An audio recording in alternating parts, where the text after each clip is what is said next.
नमस्कार, आदाब, जय भीम, सत श्री अकाल। मैं हूँ माजिद सिद्दीकी और आप देख रहे हैं फोकस हिंदुस्तान न्यूज़ चैनल। आज की ख़ास खबरें सब्सक्राइब करें, लाइक करें, शेयर करें। फिर आऊँगा एक ताज़ा खबर को लेकर माजिद सिद्दीकी।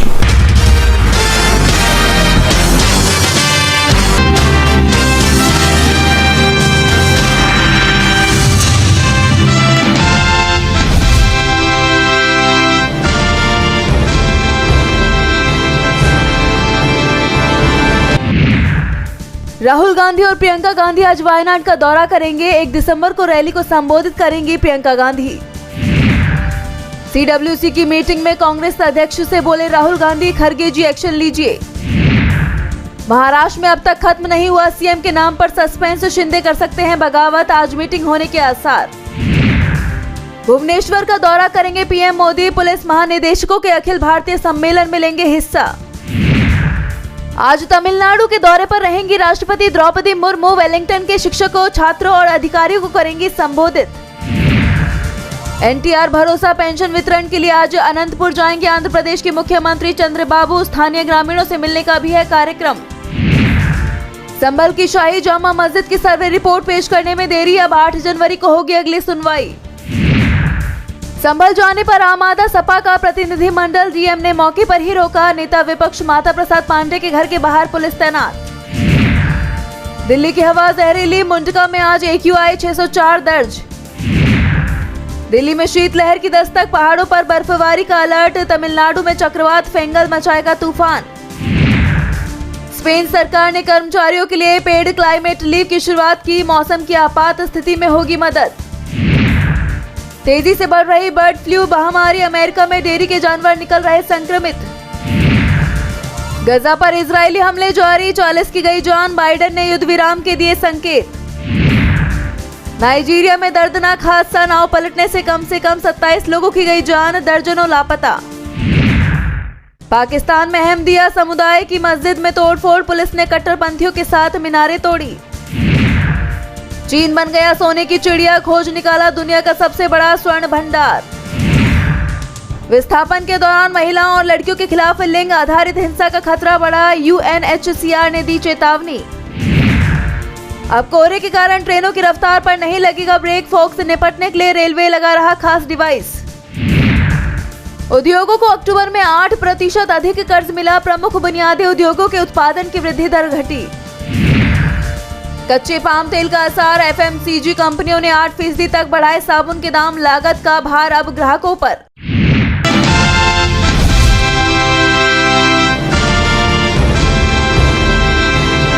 महाराष्ट्र विधानसभा चुनाव में करारी हार को लेकर शुक्रवार को कांग्रेस वर्किंग कमेटी यानी CWC की दिल्ली में मीटिंग हुई।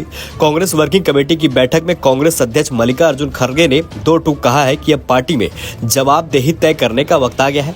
इन दोनों ही राज्यों में महज चंद महीने पहले पार्टी का प्रदर्शन काफी संतोषजनक रहा था।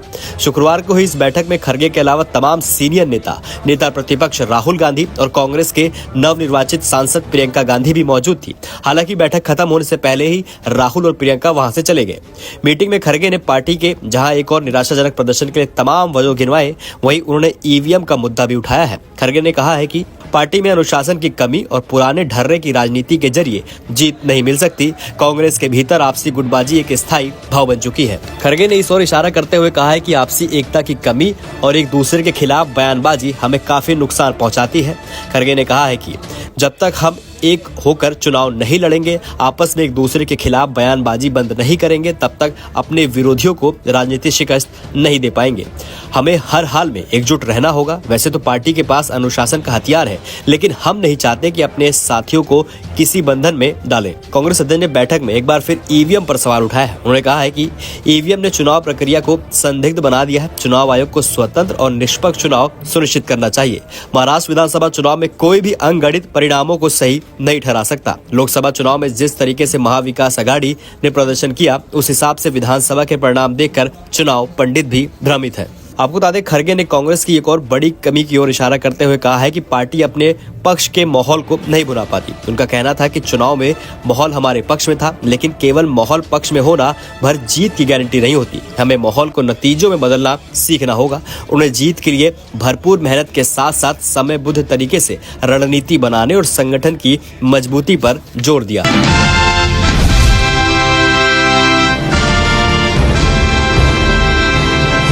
का सवाल ही नहीं पैदा होता, तो उसमें गलत क्या है? अंतिम सवाल, आज हाल ही में आपका एक बयान जो काफी वायरल हो रहा है, चुनाव आयोग को लेकर आपने एक बयान दिया था, जिसको लेकर शिवसेना के और बीजेपी के लोग कह रहे हैं कि आपको चुनाव आयोग से माफी मांगनी चाहिए। हमने बिल्कुल नहीं माफी मांगेगी, जरा भी नहीं माफी मांगेगी। चुनाव आयोग ये कैसे कह सकता है कि ये जो वीवीपैट है, जिस मशीन के बारे में ये आया है, डाउट पैदा हुआ है, चुनाव आयोग ऐसे कैसे कह सकता है कि वो इरेज करेंगे?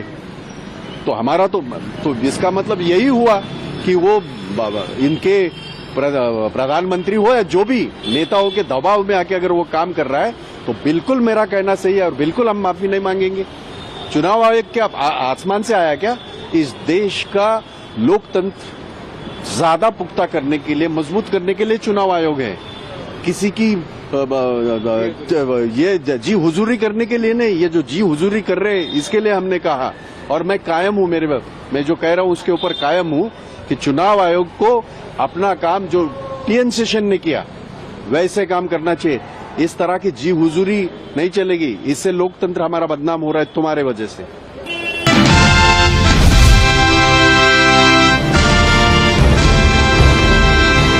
महायुति गठबंधन में दरार चौड़ी होती जा रही है। सीएम पद को लेकर टकराव थमता नहीं दिख रहा है। बीजेपी के साथ एक बार फिर बड़ा खेल होने के संकेत मिल रहे हैं।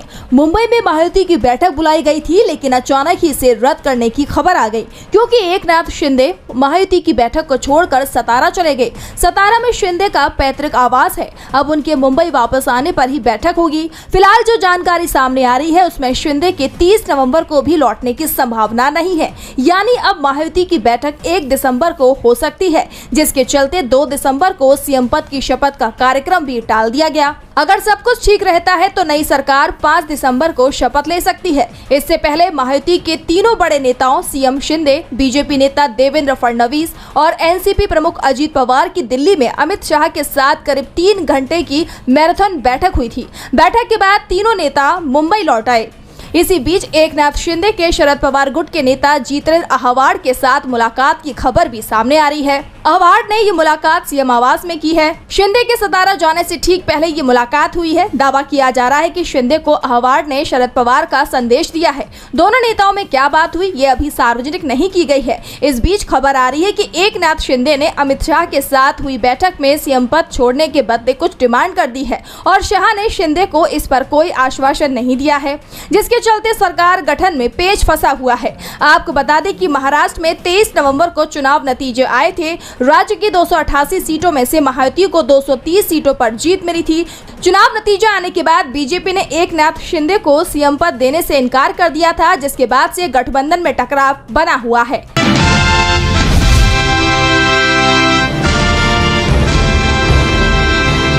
यूपी के संभल हिंसा मामले में सियासत गरमाई हुई है। समाजवादी पार्टी के 15 नेताओं का डेलीगेशन संभल हिंसा के पीड़ित परिवारों से मिलने जाने वाला था, लेकिन उन्हें डीएम ने फोन कर संभल जाने से रोक दिया, जिसके बाद से हलचल तेज हो गई है। विधानसभा में नेता प्रतिपक्ष माता प्रसाद पांडे सपा प्रतिनिधि मंडल का नेतृत्व करने वाले थे, लेकिन उनके घर के बाहर भारी पुलिस बल की तैनाती कर दी गई।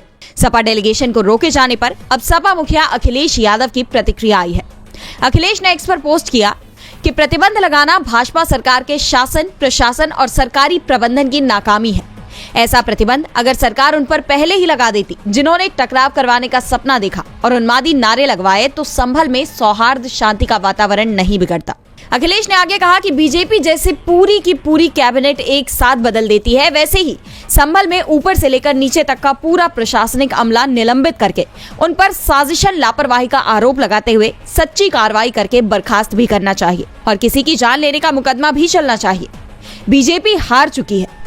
वहीं सपा नेता माता प्रसाद पांडे ने कहा कि ये सरकार जानबूझकर अपने कामों पर पर्दा डालने के लिए हमें रोक रही है।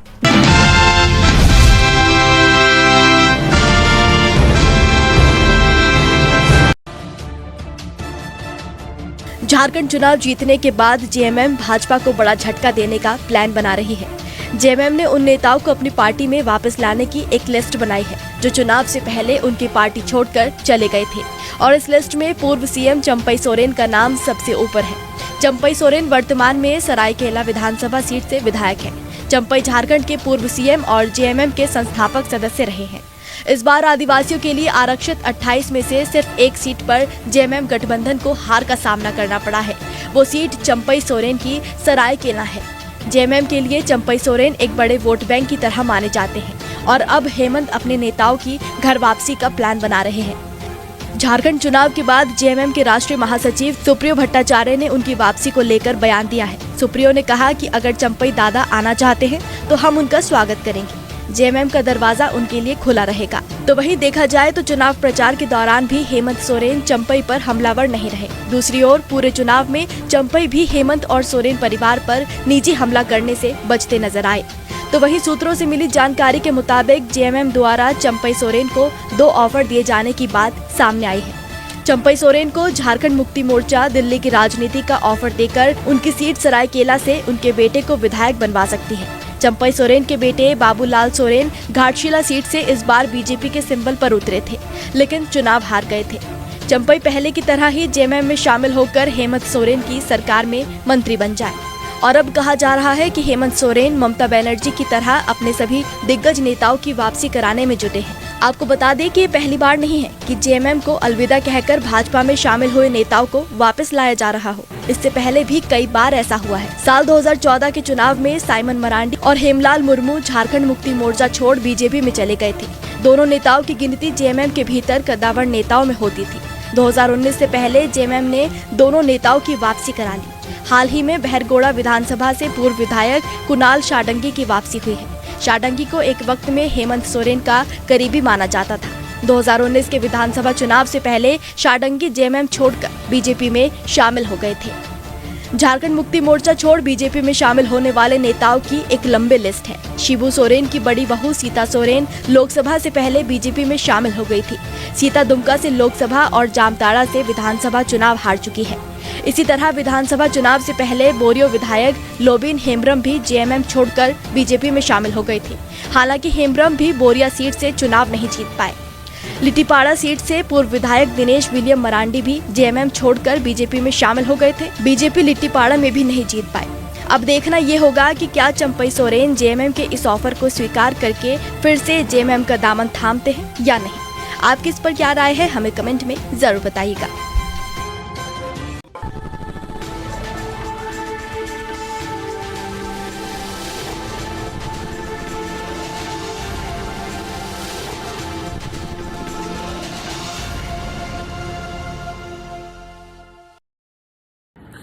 दोस्तों आज मैं आपको बताने वाला हूं कि अगर आपकी बॉडी में मैग्नीशियम की डेफिशिएंसी हो जाए तो आपको क्या क्या प्रॉब्लम हो सकती है। सबसे पहले इंसोमेनिया, नींद ना आना, स्लीपिंग डिसऑर्डर, इंसान सारी रात करवटें बदलता है, नींद नहीं आती, स्ट्रेस लेवल, एंजाइटी बढ़ जाती है इससे, क्योंकि कोर्टिसोल हार्मोन को रोकने में मदद करता है। और अगर आपकी बॉडी में मैग्नीशियम नहीं है तो कोर्टिसोल बढ़ जाता है, जिसकी वजह से स्ट्रेस और एंजाइटी हो जाती है।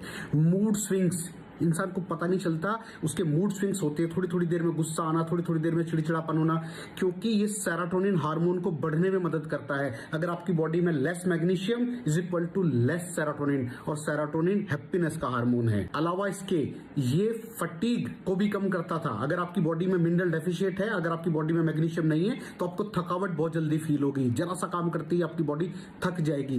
पुअर डाइजेस्टिव सिस्टम, ये डाइजेस्टिव सिस्टम को भी मैनेज करने में बड़ा शानदार रोल प्ले करता है, और अगर इसकी डेफिशिएंसी है तो कॉन्स्टिपेशन, डायरिया जैसी प्रॉब्लम हो जाती है। माइग्रेन बहुत खतरनाक प्रॉब्लम है। माइग्रेन अगर डेफिशिएट है आपकी बॉडी मैग्नीशियम से तो आपको माइग्रेन की प्रॉब्लम भी हो सकती है।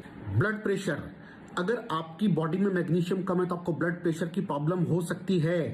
इरेगुलर हार्टबीट, ये हार्टबीट का बढ़ जाना, कम हो जाना, बढ़ जाना, कम हो जाना, मैग्नीशियम डेफिशिएट होने की निशानी है।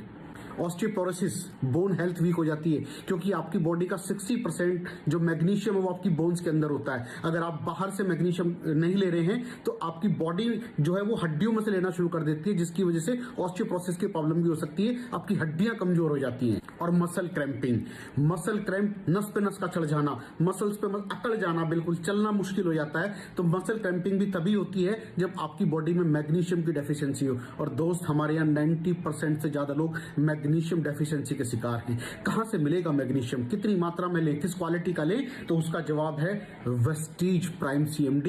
इसके अंदर आपको भरपूर मात्रा में मैग्नीशियम मिलेगा, आपकी सारी प्रॉब्लम सोल्व हो जाएगी। Thank you so much. दर्शकों, देख लिया आपने हमारे वीडियो को। हमें खुशी होगी कि आपने हमारे न्यूज़ को लाइक किया और दूसरों को शेयर किया। अगर अभी तक हमारे चैनल फोकस हिंदुस्तान को सब्सक्राइब नहीं किया है तो तुरंत सब्सक्राइब करें, कमेंट करें और बेल आइकॉन को प्रेस करें। हम हाजिर हैं खबर के लिए।